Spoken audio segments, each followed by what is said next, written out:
call to order this meeting of the Greenfield Conservation Commission at 6:32 p.m. on July 27th, 2021. All commissioners are present with the exception of Erica Laforme, who gave notice that she would not be able to attend tonight. Mr. Chairman, can I make an introduction? Go for it. Yes. I would like to introduce the commission members to our new conservation agent, Hannah Davis, who's on the meeting with us. And she's just going to observe tonight and take meeting minutes.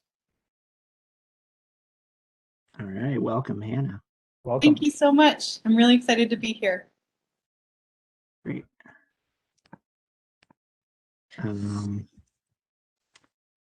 Well, this is also my first meeting as chair, so if it goes a little rocky, that's why. I'll just note right now that this meeting is being recorded, and if anyone else is recording the meeting, please let us know at this time.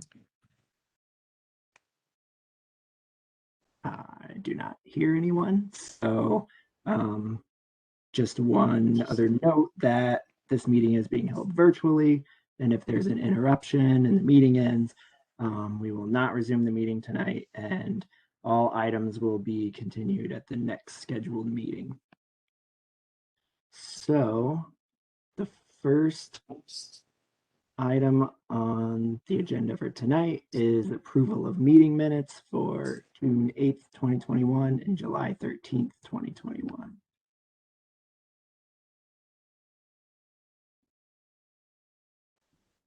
No motion to accept the minutes from June 8th.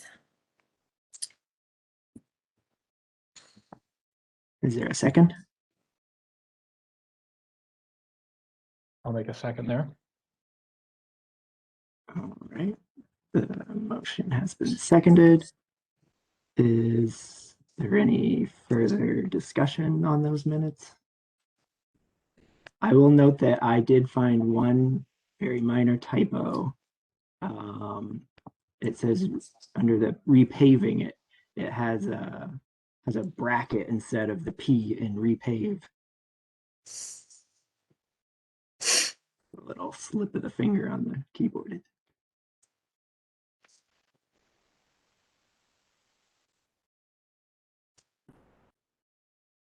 Any further discussion on that one? All right. Well, we'll vote then. Is anyone opposed to approving the minutes? Anyone abstaining? I'll abstain since I wasn't here. Okay. One abstaining and none opposed, so the motion passes. And next are the minutes from July 13th. I'll motion to approve the minutes from July 13th, 2021.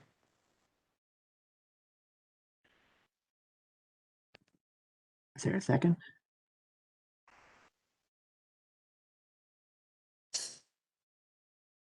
I will second that motion. And just ask for a quick pardon. Technical difficulty on my end here, real quick, but I'm listening. Okay. Okay. All right.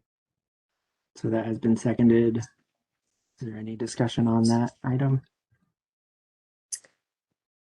I have one clarification on the bottom of page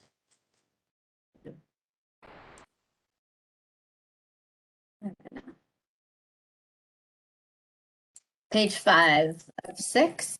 The last sentence for the 739 Bernardston Road Center School.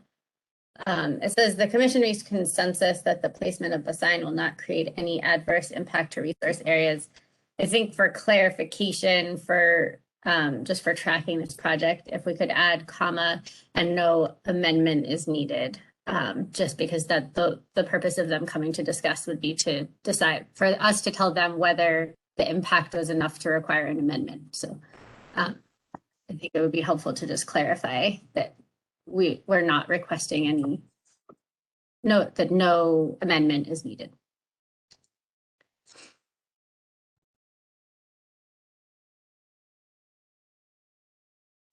That's all. That's all I got. Anyone have anything else?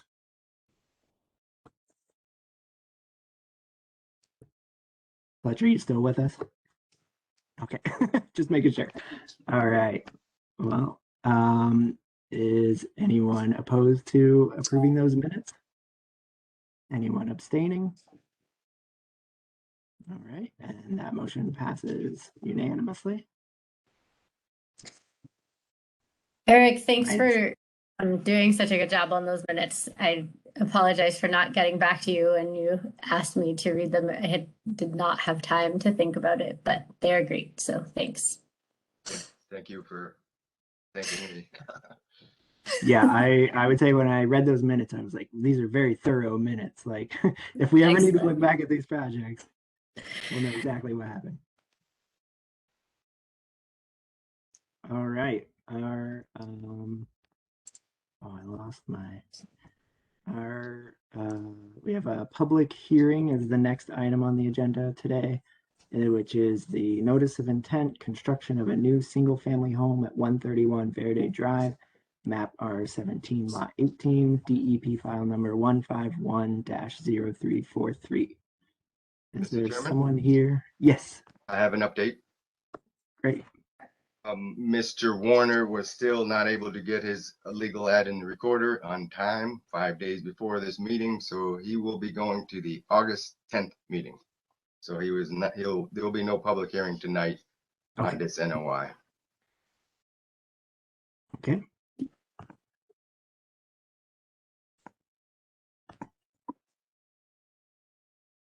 And I guess since the hearing hasn't opened, we don't need to make a motion to continue it, correct?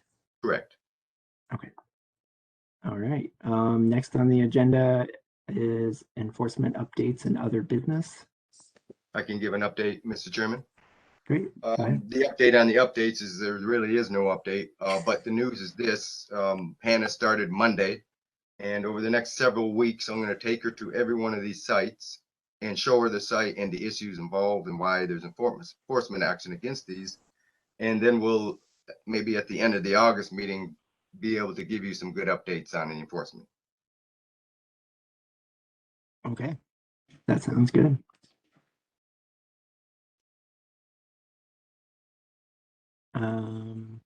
Well, there's anything else under other business then, correct? There is 45 Plum Tree Lane, and Mr.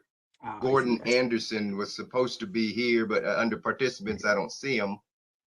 Okay. So unless he's here, we should put this off till August 10th. Yep. Okay. Not hearing that he is here, so I will continue to the next one, which is 193 Barton Road tree removal request. Yes, update on this one is that they need to file a notice of intent for the construction of their new house at that location. You previously did an RDA for the septic system, but they need to put an NRI into you for the house. And at the same time, they're going to do the trees that they want removed and to come to you only once. And actually, Gordon Anderson, I'm just admitting right now into the meeting. Okay. He's 45 Plum Tree Road. So 193 Barton Road, they're going to wait till the NOI to do this tree request. Okay.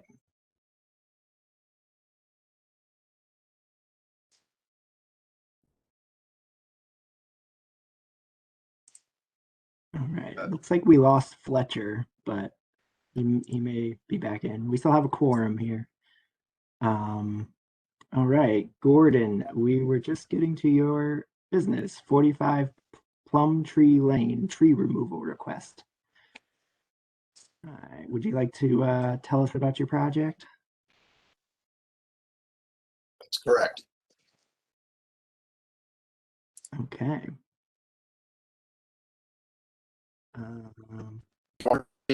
Is on the edge of, I think it's Hinsdale Brook, and there's well-established band of forest around it. And we have, it's these maple trees that have, it's on the edge of the forest on our edge of where our house is, and they're growing over the house. They're seeking the sun, so they're kind of, leaning out over our house to pick up the sun. So they're kind of growing that way. So we'd like to remove them, and we engaged a tree removal service. I asked them to write an email just describing what they would do, and they're not going to bring any machinery in or anything. They would remove the trees in the gentlest way possible, leaving the stumps. So that's removing 7 trees. They're maples of various maturity. Some of them are, maybe 5 inches in diameter. Some are maybe 12 inches. Cassie Taggart, who was working for the commission, visited our site, and she made some notes and took some pictures, but I guess that's been lost since she, left and went to East Hampton, I guess. We do have the but pictures. I have, oh, great. Okay. Yeah. Cause I was Yeah. emailing with Eric, and he said he couldn't find them, but I guess they're there. So that's great. Yeah. And I guess the point, the arborist who came out, they're really knowledgeable. And he said, this is the kind of forest where there's really mature, there's some huge trees in there, and there's some real small ones. And he said, in that kind of woods, you can remove a few trees. It's not really going to matter because you've got a whole range of ages and going on there. So, and he had more to say about it, but he thought that, there wasn't going to be much at all of an impact on the rest of the forest. And all of these trees are like right on the edge. None of them are inside the woods at any distance. So he seemed to think it was a totally ecologically fine to do it.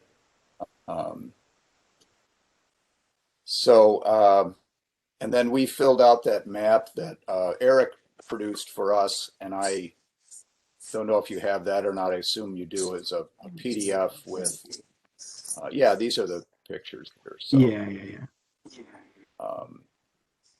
And This is the map. just put some X's. That's right, yeah. And I put some red X's about where the trees are as best I could on this map here. Gordon, do we know what the species of the trees are? Just curious. Yeah, they're all maple trees. Do you know if any of And them are like I Norway said, maple? No, there's sugar maple. I think they're all sugar maple. I think, yeah. They're all the same kind of tree. So, and I think they're sugar maple because somebody told us we could tap them for syrup, and my son was interested in that, but I said, no, we're not going to do it. But I think they are sugar maple. I don't know for sure, Yeah. but I'm pretty sure that's what they are. 90% sure. Sneaky way to tell if it is a Norway maple is if you pull the leaf off, if it gives off a milky white kind of goo. That's the little secret. Okay. And just so you talking know, we asked about Norway maples because they're an invasive species, so it would be good to remove Norway maples. I don't know what they are. I don't think so, but I can't take the leaves off right now, but I'll remember that. I know I don't know exactly what species they are. I think they're sugar maples, really, but Can you go back to the photos, Mr. Chairman? Yes, I'll go back to the photos. Because they look like sugar maples from the photo. Yeah. I would say they are, just from the years I've lived in New England. They look like what you tap for syrup. So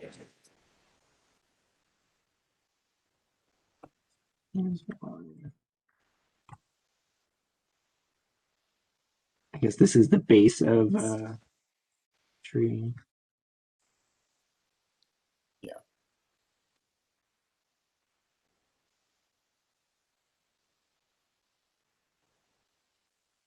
I think that's the same tree.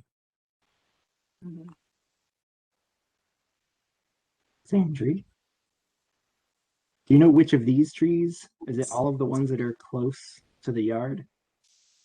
The kind of hard to say exactly. The first two that you see in the foreground are definitely, those are the ones, the pictures don't really show it, but they're growing over the garage roof.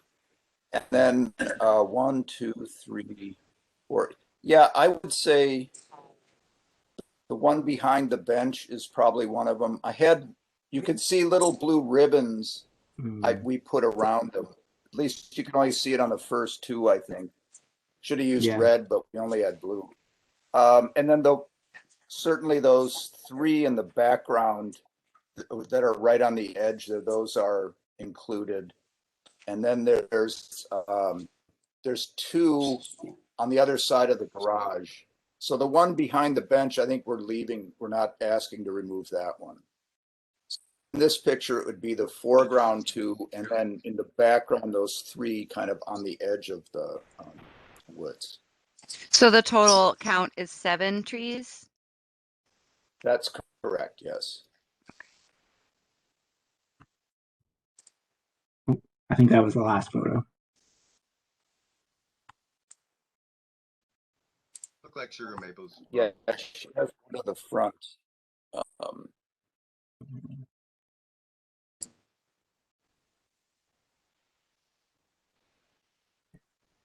Yeah, I agree. The bark looks more sugar mapley than Norway maple. Mhm.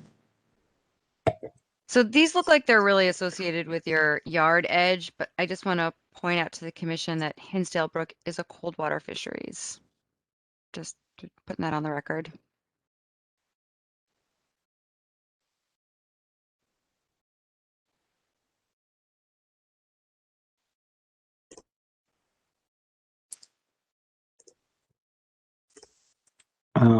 Did the other commissioners get a chance to read the arborist's email? I can just read it out loud. It's pretty short, just so that everyone knows what it says. It says, "Good afternoon. In regards to 45 Plum Tree Lane in Greenfield, Mass, the forest by the brook is of mixed age trees, so it is well suited to continue giving shade and protection to the brook. We will not take our bucket truck past the house so that we do not bring any heavy equipment near the brook. We will be manually climbing the trees and dragging out the brush so that we do not disturb the area. If you need any further information, please call Kyle." Thank you, Stephanie Nardowitz Tree Service.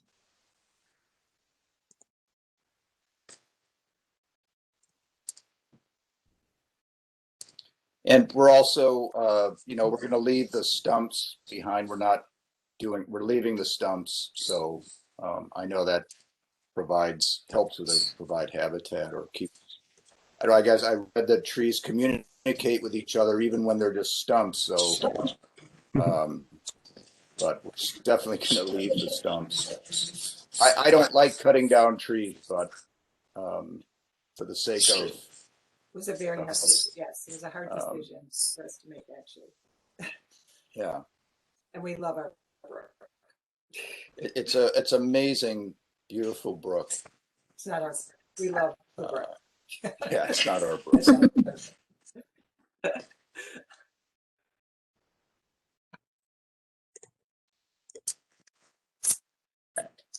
Gordon, one of the things that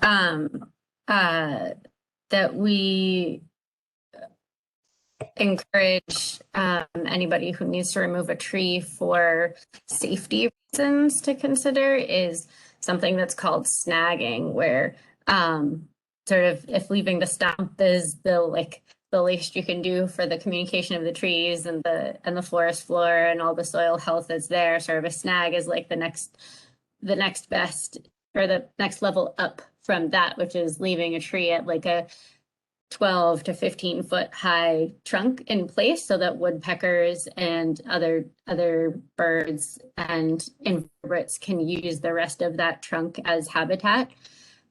Would you be open to considering leaving 1 or 2 of the 7 trees that are close at a higher level for that extra habitat? Yeah, Eric, or sorry, Kyle actually did mention that. And I think the ones right by our house, I would not like that. But the ones further out in the back, I would consider that. My only concern with it is we had a tree that died and it cracked off. It was a pretty large tree. I don't know, I don't think it was a maple, but it cracked off. And so it had about 12, it was about at least 12 feet high, what was left.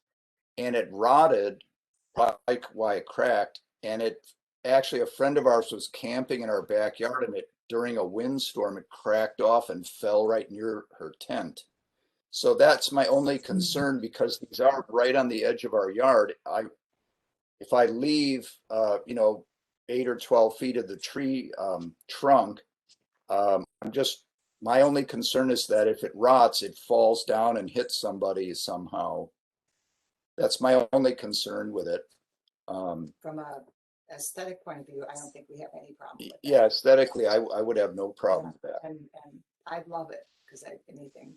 But the four of the trees are right by the house, and they're also leaning kind of out enough where I think I would not like to have. But the further back ones. I think. I think we're fine with that. I actually think that's a great idea. Yeah. I like that, because then, as I said, we really struggled with making the decision to take the trees down, because I like trees. And we want to have habitat, and we have a lot of wildlife in that area. So I like that idea.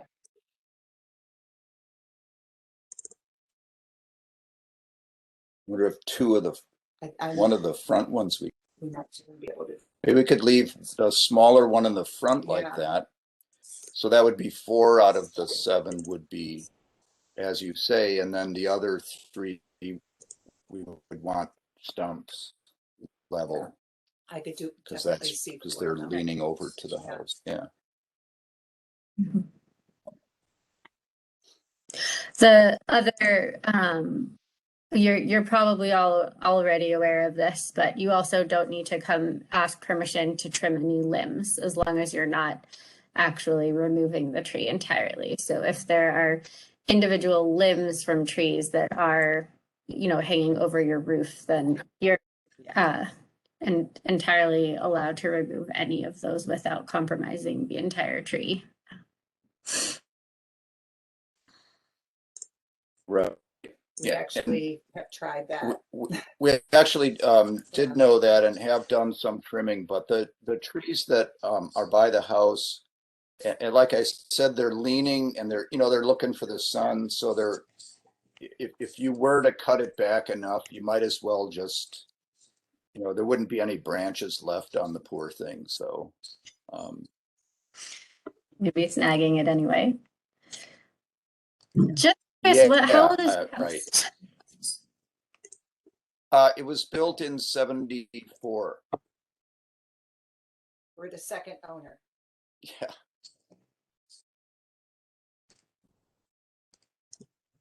And we bought it because we went in the backyard and just were stunned by how beautiful it was. So we just have to buy this house.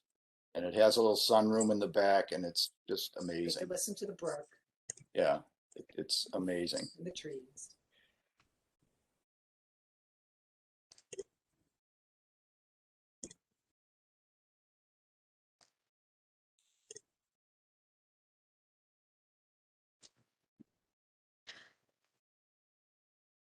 The reason why I ask is because just the proximity to the brook it's clear that this house, it was built before the Wetlands Protection Act. And it would be a hefty process to convince us to allow this house to be built in the first place at this point because of the regulatory changes. So I think it's also important to note that the house is, it predates the regulations that we're looking at. So this isn't this is the type of scenario that we're hopefully able to mediate going forward. In helping keep structures a little bit farther away from the brooks so that there isn't such a concern about the interaction between private, your yard, your safety, and cold water fisheries. Right, exactly.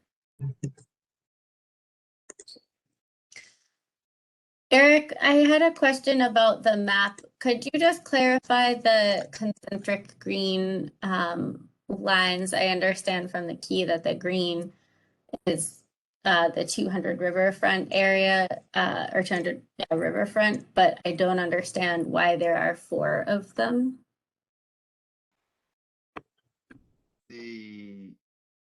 So you see the floodplain there, so it doesn't show the river, but you count out 50 feet, so 50, 100, 150, 200 to the north, 50-foot lines, and then it shows the first one to the south, but you can't see the other 3.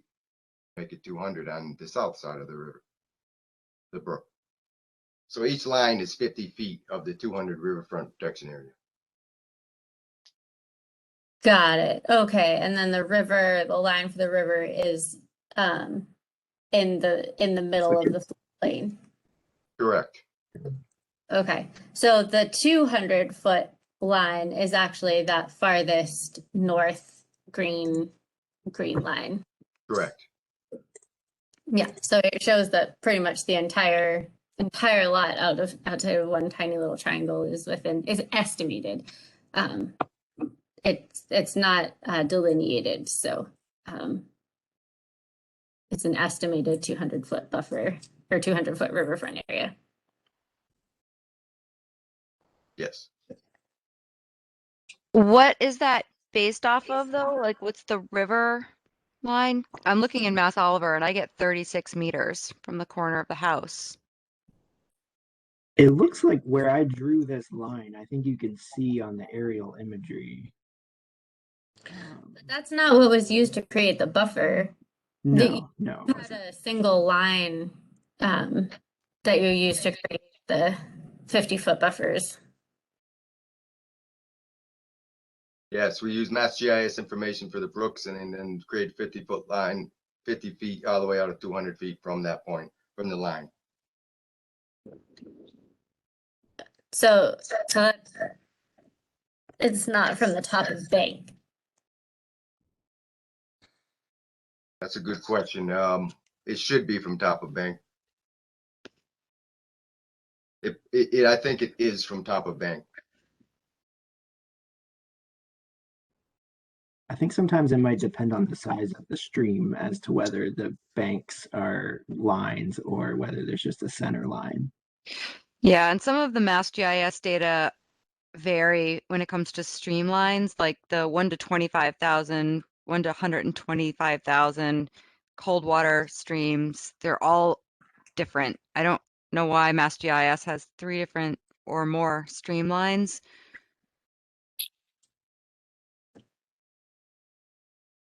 I'm not sure which was used.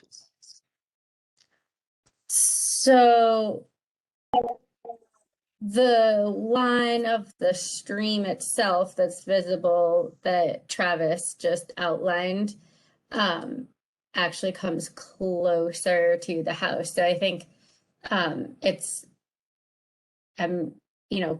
it's pretty clear that the property and the trees are within the 200-foot riverfront area, whether the stream that was available through Mass GIS was accurate or not. It seems like this would be conservative.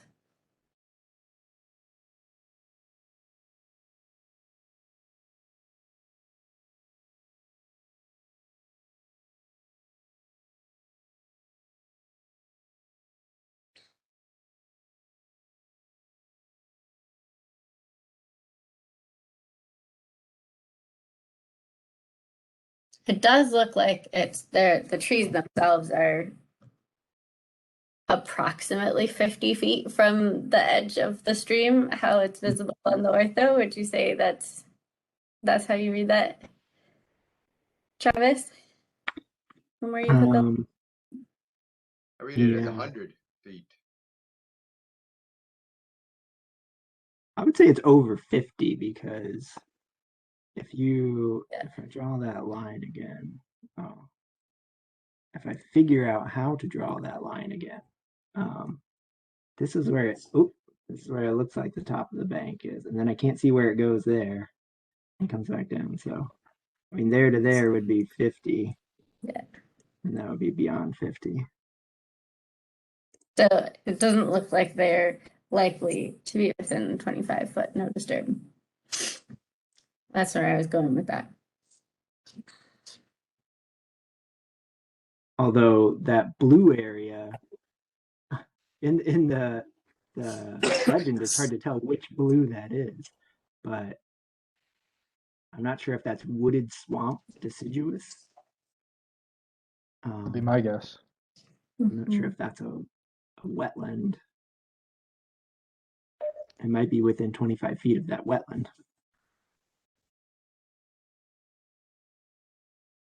Although it's not an officially delineated wetland. I will say if they're sugar maples, pretty good chance it's not in the wetland itself.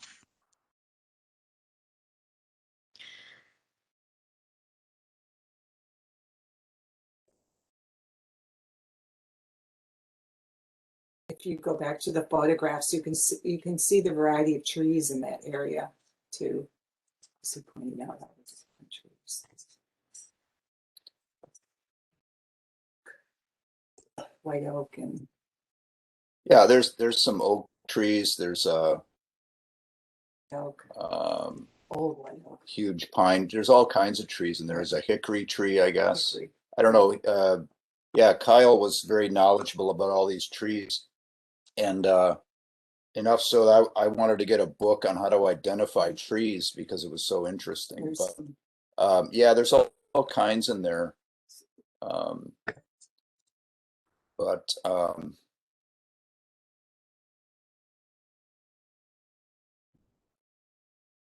I know you know these trees are at least 50 feet from where the water was when these pictures were taken in the earlier this year. So, but I haven't measured it or anything. I don't know where the boundary of where to measure it would be.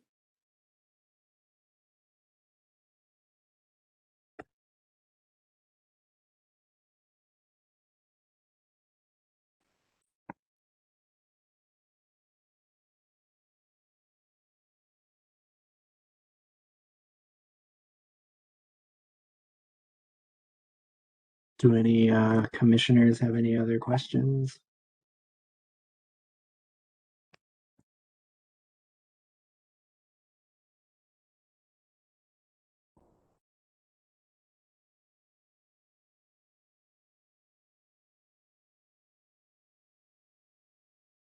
Okay, so I'm not sure.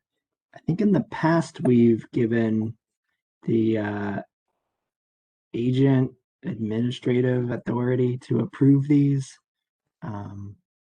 Rachel, do you remember exactly how we? Yeah, we've given administrative approval with special conditions, sort of similar to an IDA. So it sounds like here a lot of what we would ask for was requested at the beginning, was provided anyway. So not bringing heavy machinery in, not grinding the stumps, leaving stumps or snags present where it's possible. And actually looks like in the folder, Cassie left a draft or an example for us so that we can see like what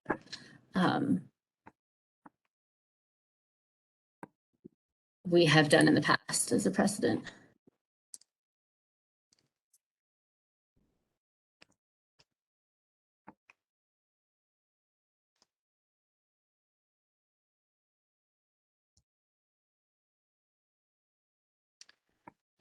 So that includes, just clarifying that it only pertains to the 7 trees that we've talked about tonight, and that we saw the picture that that I guess we could put that suggest a minimum number of trees that are left as snags rather than cut flush to the ground. And then the rest are just that sort of specifications for how the work is completed that would be referred to that should be given to the arborist. I'd just like to say I don't really want to flush cut them. I'd like to leave a pretty good stump size.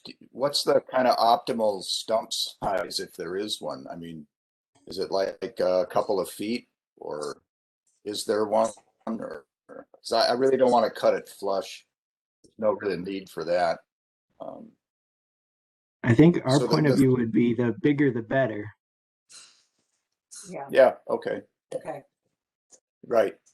Whatever you're And the comfortable snag would leaving. be, okay, so a snag would be, you said what, 8 feet or 10 feet? And then a stump is just bigger the better.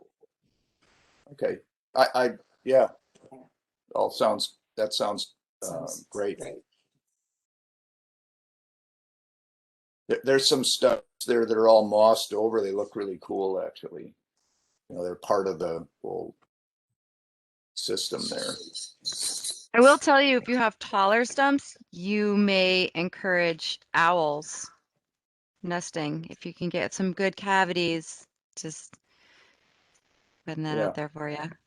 Everybody loves owls. Oh yeah, we love owls. We actually this spring we were hearing them a lot. The barred owls, and then there was another kind. I can't remember what they were. Yeah, no, it's absolutely. I'd love to encourage that.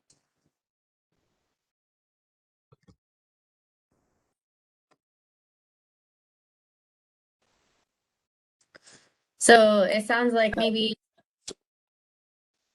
sorry, I'm getting an echo here when I talk. I'm not sure. That's my fault. I'm going to go ahead then and motion to grant administrative approval for the removal of the 7 trees in question at 45 Plum Tree Lane with special conditions.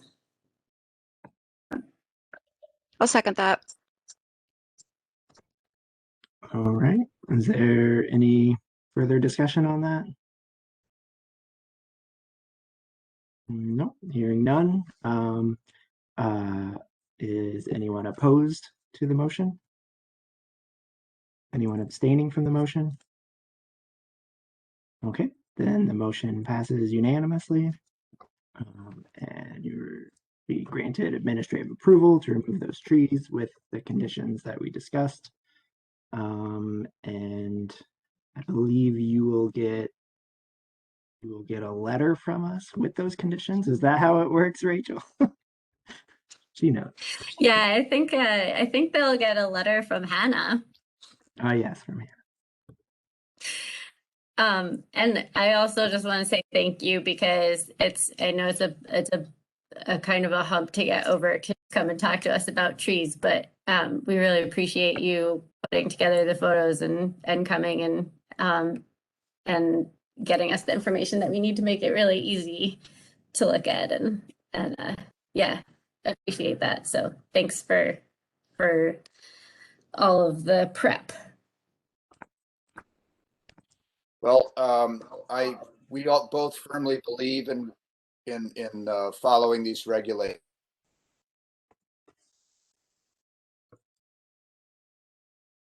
As well, Cassie did a great job taking those pictures and doing things. The map and everything was helpful to us. So I just want to thank him for that. Yeah. Go ahead. I'm sure you'll say the same thing. And thank you all for your service to the Yeah, community. right. That's Right. very important. So thank you. We appreciate it. So shall we wait till we receive the letter before I tell Kyle that he can go ahead with the job? Is that how this should work then. Yeah, you should get the letter and that'll have all the conditions and then you can proceed at that point.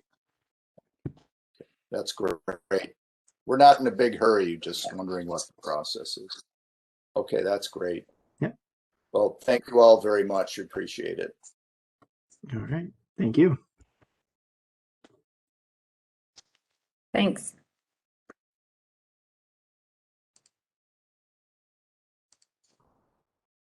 Okay, so we already skipped 193 Barton Road on the agenda. Next would be notification of exempt utility maintenance Y177 transmission line.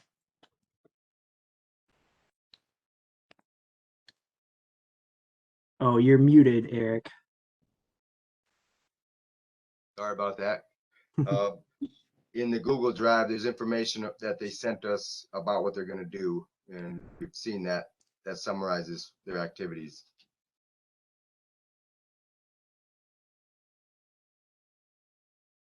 Okay. I'll just share.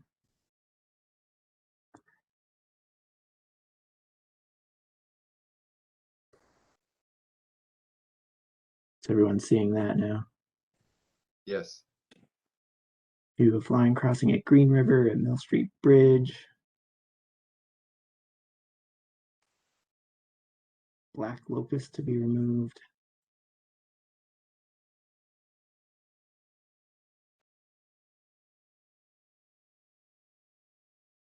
Okay. View of the Green River. Okay.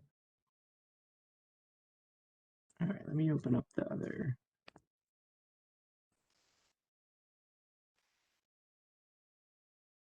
Yes, there's the map of the site location.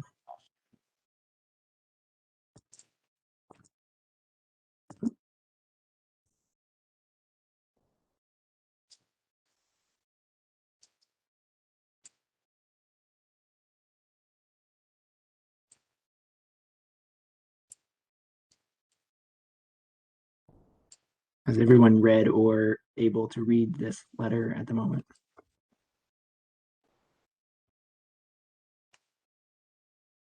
Seems like specifically NEP is proposing to inspect and treat 42 wood poles along that line. Remove any wood decay below the soil to a depth of 18 inches.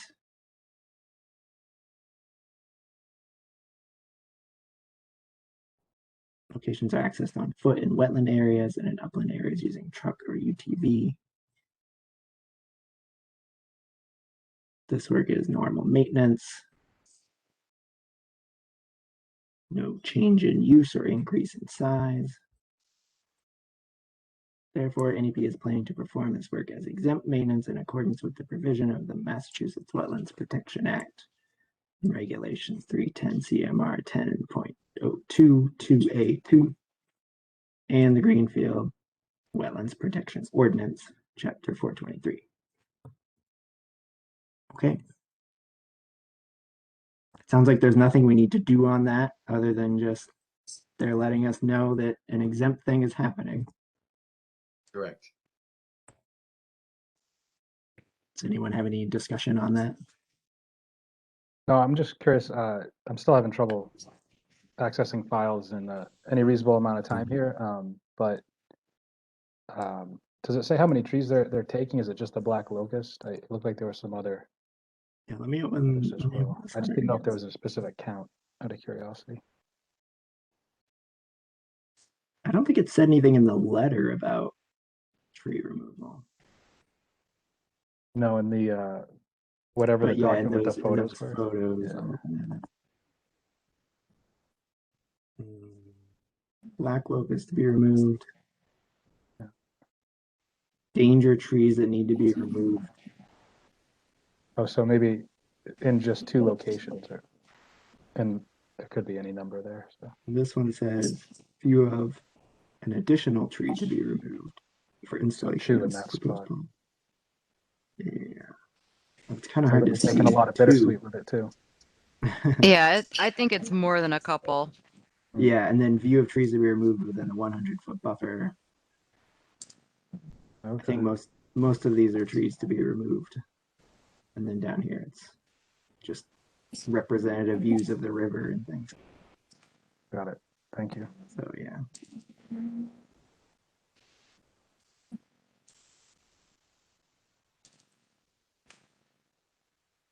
Sounded like some artisan work going on there with the hand tools and retaining soil. So Hiking in and using hand tools. yeah.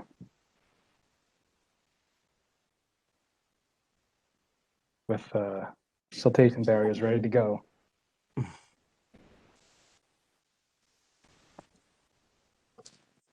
right. If there's no further discussion on that one, we can move to project monitoring and site visit scheduling. We have all these active order of conditions. Are there any updates on any of those, Eric? I can update the 225, 245 Mohawk Trail. I did an inspection of all the erosion control measures and everything looks great according to plan. So they're moving forward with that. Let's see if there's anything else.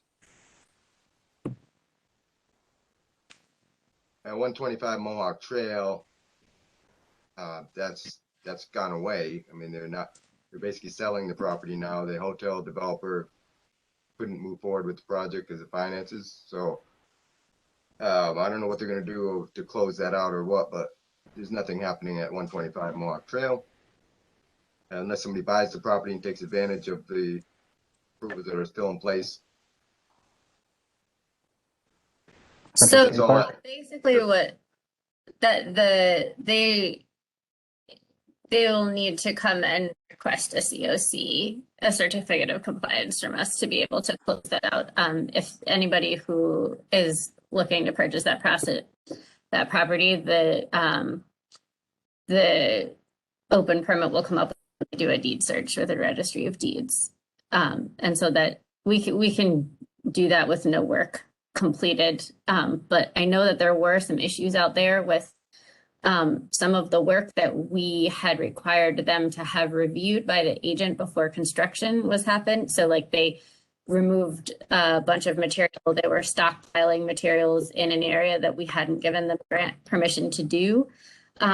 So they should apply for a certificate of compliance, and we should go out and make sure that the site is left in a stable condition before we issue that certificate of compliance. So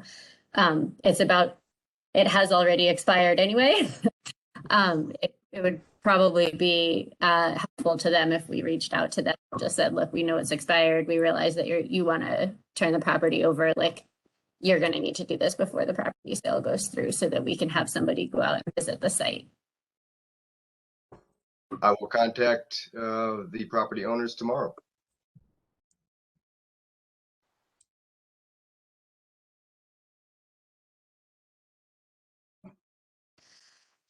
Eric, one thing that was called to my attention in the DEP's response to the Verde Lane house is that we did issue after the fact orders of conditions for 2 other houses on Verde Lane, and I don't recall whether they ever came back to get their certificates of compliance. And Mark mentioned that in the email, but I don't see them here on the list of active orders of conditions. So I'm wondering if maybe you and Hannah could just double check the status of those orders of conditions. That Chris Warner is notorious for not understanding the process that needs to be gone through. So he might need some help understanding if those are still outstanding, what needs to happen now that they've been completed. We will reach out to Mr. Warner and let him know exactly what he needs to do, and we'll give you an update at the next meeting. Yeah, if they are still actually active. I know the DEP said that they, in the letter, that they thought they were. They're not on this list of active projects, but I don't have the memory to know that we did actually close them out. We'll check that first before we contact Mr. Warner.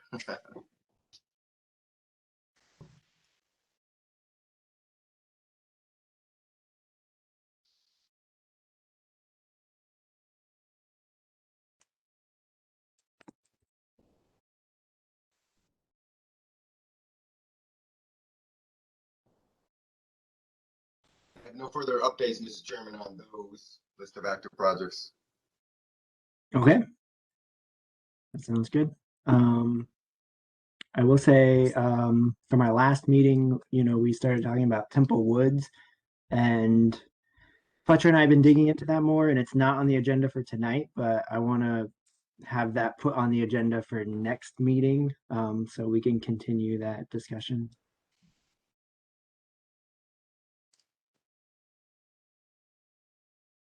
Yeah, and Travis dug up another ancient deed for one of our properties that Okay. we can put on file, because it turns Yeah. out they're not like readily accessible to the town. So I'm thinking it would just be great to have sort of traditional project management folders, Yeah. as used in conservation for each property that we have involvement with, and just have that stuff Yeah. in Google Drive ready to go. Whether it happens quickly or slowly, it's just it would be nice to have that infrastructure there, I think. You have a talent for this, Travis. It's awesome. A talent for what? For digging up historic. Oh, yeah. Research, This is a valuable skill. That's deed that's the research. fun part, I guess. That's more fun than leading a meeting, at least. So, but that's okay too. All right. We Well, appreciate you leading the meeting. yeah. And then If we're looking ahead, I'd like to let you know that I will not be able to attend the August 24th meeting. Okay. I am getting married that week and taking the week off. Oh, congratulations. Congrats. So, It's a good reason to miss a meeting. So exciting! Congratulations. thank you. I need to be very forceful. I have 1.5 million projects at work, and I'm trying to really be. Nope, I'm not doing work. That's leading up to it.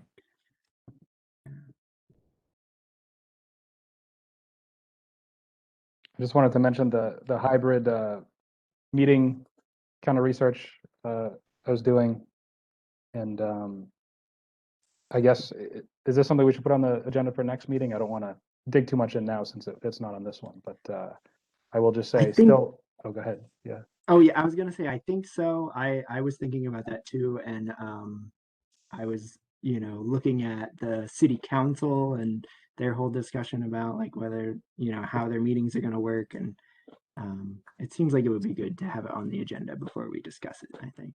Sounds good. I'll just stop me, Mr. Chairman, if this is something you want to shelf for the official agenda item. But I will say I talked to the Dedham conservation agent, whose name is Alyssa Brown, and she generously got back to me and had some time on the phone. And I thought it was interesting because they have they have a lot of resources. They just moved into a nice new building, new space, big space, lots of tech, including like if anybody's seen these owl devices, they're like designed for meetings, and they have like a panoramic camera on top and then a speaker body with microphones, and they're like designed to facilitate this whole style of thing. That's the thing I had jammed in too, Fletcher, last week when I was down in Oh, Hampton. did you? Hybrid meeting. Oh, they have And one too? it was an owl. Yep. Oh, wow. All right. Well, so they have these fancy $1,000 devices, and Dedham said that she was actually frustrated with the way it went mainly because of two things, which is one, audio, because you're trying to capture audio from the commissioners, right, at the very least, and people could have varying setups at home. So the communication back and forth between those two parties with the combination of online and in person was difficult. And then the other issue was, let's say, what did she say the other one was? Someone had brought paper plans in, and they didn't have a method to display those plans to the remote viewing public and commissioners in a useful way, to get the level of detail that they would need to participate. So a couple of things right off the bat were suggested of like, making sure you get in contact with people ahead of time, if possible, make sure people know how to use the tech, and don't have like speakers going, for example, and then making sure you have digital copies of all the materials if possible. So there's going to be some balance of like ideally setting this up, but also having things in position to deal with, you know, breakdowns of the system. But she did say she thought that she wished they had stayed remote so far, but I think she's just a little frustrated with that last meeting, and I'm sure they'll work it out. But anyway, I put together that list of materials and stuff. So please feel free to reach out to me with any ideas, or like, you know, this is overkill, or I have a solution to this, something like that. And I'll just continue to do research and reach out to some town departments and stuff, see if they have some of those resources for us. Okay. And hopefully Hannah will be a tech expert and be able to figure all this out for us. Get on, no problem. Nice.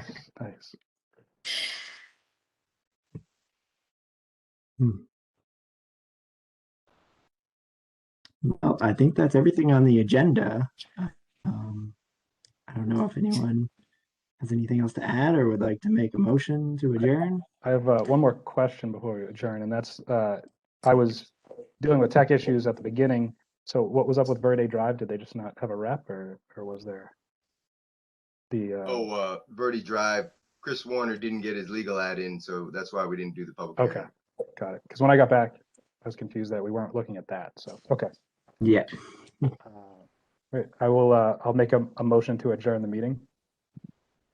I'll second that, and I'm also happy to hang on for a minute or two and introduce myself and get to know Hannah a little bit if you're up for that, Hannah. Just for 5 minutes or so.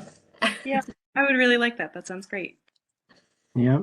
So the motion has been seconded, and I will add that I actually just looked recently at the open meeting law guide that specifically says discussing personal backgrounds is not a deliberation and it can happen outside of an open meeting. So that would be fine to do that after. I'm a stickler for the rules, which is a good thing. That's probably a good reason. That's why you're our chair, Travis. Yeah. Because we know that. So that was apparent quickly. So that's yeah. good. The motion's been seconded. Is anyone opposed to adjourning? Anyone abstaining from adjourning? Okay, then we are adjourned at 7:30 p.m.